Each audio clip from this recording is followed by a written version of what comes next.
Unapofika umri wa miaka 40 tu, sahau kwenda bao 3 bao 4 kama ulivyokuwa una miaka 20 au miaka 30. Japokuwa pia tuna idadi kubwa ya vijana wadogo kwa sasa ambao wanashindwa hata kurudia tendo, lakini kwa wewe mtu mzima hali yako inaweza kuwa kubwa zaidi, na wala usishangae, maana yake sio hali ya kawaida. Utaniambia mbona babu yangu alikuwa na wake wanne akiwa na miaka 60? Exactly, uko sahihi, lakini kumbuka uko katika zama gani? Uko katika ulimwengu upi? Je, unakula kama ambavyo babu yako alikuwa anakula? Je, unaishi kama babu yako alivyokuwa anaishi? Ukitazama kwa ukubwa zaidi unaona hapana, vitu vimebadilika sana sana sana sana.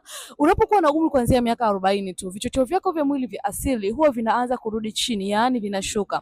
Na hapa nazungumzia msisimko wa mwili, homoni, nazungumzia flow ya damu kwenye maumbile, lakini hata stamina au uwezo wa kulihendo tendo la ndoa. Na hii ni kwa sababu tuko katika ulimwengu ambao hatujishughulishi, hatufanyi mazoezi. Wengi wetu tunafanya kazi za kukaa chini muda mrefu. Kwa hiyo mwili una adapt na kuanza kufanya kuwa mdhaifu katika tendo la ndoa.